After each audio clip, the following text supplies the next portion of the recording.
என் அருள்நாதர் இயேசு கிறிஸ்துவின் இணைதான நாமத்தில் உங்களுக்கு அன்பின் வாழ்த்துக்கள். என் அன்புக்குரியவர்களே, தேவாதி தேவன் மற்றும் ஒரு புதிய நாளை அவர் நமக்கு காண செய்திருக்கிறார். ஒவ்வொரு நாளும் நீங்களும் நானும் அருள்நாதர் இயேசு கிறிஸ்துவோடு கூட நடக்கின்ற பொழுது இன்றிலிருந்து லெந்து நாட்கள் அனுசரிக்கக்கூடிய நாட்களாக இருக்கிறது. அநேக திருச்சபைகள் இந்த லெந்து நாட்களை அனுசரிக்கிறார்கள். இந்த லெந்து நாட்கள் என்பது மற்றொரு பொருள் வசந்த காலம் என்று பொருள்படும்.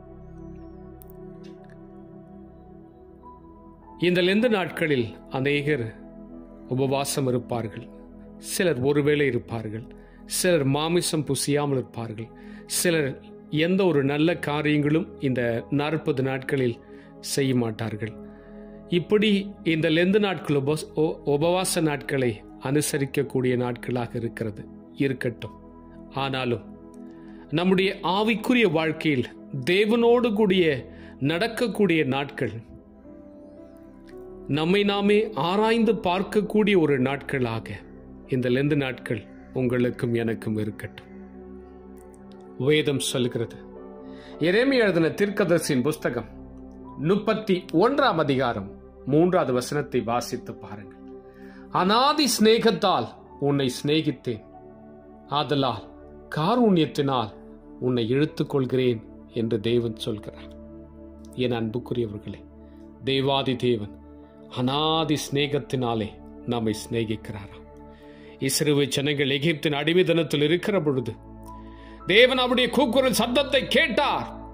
அவருடைய அழுகையின் சத்தத்தை கேட்டார். அவருடைய புலம்பலின் சத்தத்தை அவர் கேட்டார். அவருடைய பாடுகள், வேதனைகள், தாங்கல்லா துயரத்தை அவர் கேட்டார். ஆகையினால் தேவாதி தேவன் தம்முடைய ஜனங்களை அநாதி சிநேகத்தினால் அவர் சிநேகித்தாராம். தம்முடைய ஜனங்களுக்காக அவர் வைராக்கியம் பாராட்டினார். அந்த ஜனங்களை எகிப்தின் அடிமைத்தனத்திலிருந்து அவர்களை விடுவிக்க மோசே என்ற மனுஷனை அவர் தெரிந்து கொண்டார். மோசேவை உருவாக்கினார். நீ எகிப்து தேசத்துக்கு போய் என்று சொல்லி மோசே அனுப்பினார். மோசையை கொண்டு தேவாதி தேவன் அந்த எகிப்தின் அடிமைத்தனத்தில் இஸ்ரவேல் ஜனங்களை அவர் விடுவித்தாரே.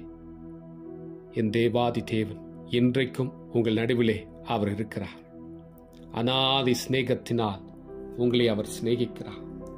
ஆதலால் காருண்யத்தினாலே உன்னை இழுத்துக் கொள்கிறார். அவருடைய காருண்யம் அளவிட முடியாதது. காருண்யம் என்று அர்த்தத்துக்கு மற்றொரு பொருள் கிருபை, இரக்கம். அந்த கிருபையும் இரக்கமும் உங்கள் மீது அவர் வைத்திருக்கிறார். கிருபை இருக்க மட்டும் தேவனுடைய சமூகத்தில் அவர் நீங்கள் அண்டிக் கொள்ளுங்கள். அந்த கிருபை இருக்கும் நாட்கள் மட்டும் உங்களை நீங்கள் ஆராய்ந்து பாருங்கள். தேவனிடத்தில் இன்னும் கிட்டி சேருங்கள். தேவனை நேசியுங்கள். இந்த உலகத்தின் மற்ற காரியங்களை விட ஆண்டவருக்கு முக்கியம் தொடுங்கள். அவருடைய வார்த்தைக்கு கீழ்ப்படியுங்கள். அவருடைய சத்தத்திற்கு செவி கொடுங்கள். உங்கள் இருதயத்தை ஆராய்ந்து பாருங்கள். தேவனுக்கு புரியமில்லாத காரியங்கள் இருந்தால் அப்புறப்படுத்துங்கள். உங்களை விட்டு தூரப்படுத்துங்கள். தேவாதி தேவன் அவர் உங்கள் நடுவிலே உலாவிக் கொண்டிருக்கிறார். இந்த லெந்து நாட்கள் உங்களுக்கு தேவனோடு கூட இன்னும் நெருங்கி ஜீவிக்கக்கூடிய ஒரு நாட்களாக அமையட்டும். இந்த லெந்து நாட்கள் தேவனிடத்தில் இன்னும் கிட்டி சேரக்கூடிய ஒரு நாட்களாக அமையட்டும். இந்த லெந்து நாட்கள் நம்மை நாமே உள்ளான மனுஷனை, ஆத்மாவை புதுப்பித்துக் கொள்ளக்கூடிய ஒரு நாட்களாக அமையட்டும். தேவனோடு கூட நெருங்கி ஜீவித்து அவரோடு நடக்க பழக, அவரோடு கூட பேச பழகக்கூடிய ஒரு நாட்களாக அமையட்டும். இந்த நாள் தேவன் உங்கள் மீது வைத்திருக்கிற ஒரு கிருபையுள்ள ஒரு நாட்களாக இருக்கிறது. அநாதி சிநேகத்தினால் நான் உன்னை சிநேகித்தேன், காருண்யத்தினாலே உன்னை எடுத்துக்கொண்டேன். ஜெபிக்கலாமா? பரிசுத்தமுள்ள என் பரமபிதாவே, இந்த மகிமையான இந்த நேரத்திற்காக உமக்கு ஸ்தோத்திரம். ஆண்டவரே, இந்த காலை பொழுதில் உம்முடைய வார்த்தைகளை கேட்ட ஒவ்வொரு பிள்ளைகளையும் தேவன் ஆசீர்வதிக்கும்படியாக நான் ஜெபிக்கிறேன். அநாதி சிநேகத்தினால் என்னை சிநேகித்தீர் சுவாமி. காருண்யத்தினால் எங்களை இழுத்துக் கொண்டீர். உம்முடைய கிருபைக்காக ஸ்தோத்திரம். உம்முடைய ஆண்டவரே, அநாதி சிநேகத்திற்காக உமக்கு ஸ்தோத்திரம் அப்பா. இந்த வார்த்தை கேட்ட ஒவ்வொரு பிள்ளைகளையும் இது ஆசீர்வதி. இந்த லெந்து உபவாச நாட்களை அனுசரிக்கிற ஒவ்வொரு பிள்ளைகளையும் என் தேவன் பலப்படுத்தும். இன்னும் உம்மிடத்தில் கிட்டி சேரக்கூடிய நாட்கள் எங்களுக்கு தார். நீர் உம்முடைய பிள்ளைகள் மீது ஆண்டவர் கிருபையாய் இருப்பதற்காக ஸ்தோத்திரம். எங்கள் மீது நீர் கிருபையாக இருப்பதற்காக ஸ்தோத்திரம். இன்னும் உடைய தலை கிட்டி சேருவதற்கான கிருபை நீர் எங்களுக்கு கொடுத்ததற்காக நன்றி. இந்த நாள் உம்முடைய பிள்ளைகள் செய்கிற ஒவ்வொரு காரியத்தையும் நீர் ஆசீர்வதியும். இந்த நாளை தேவனுடைய நாம மகிமைப்பட இன்றைக்கு தேசம் முழுது நடக்கிற எல்லா ஆராதனைகளிலும் தேவனுடைய நாம மகிமைப்படட்டும்.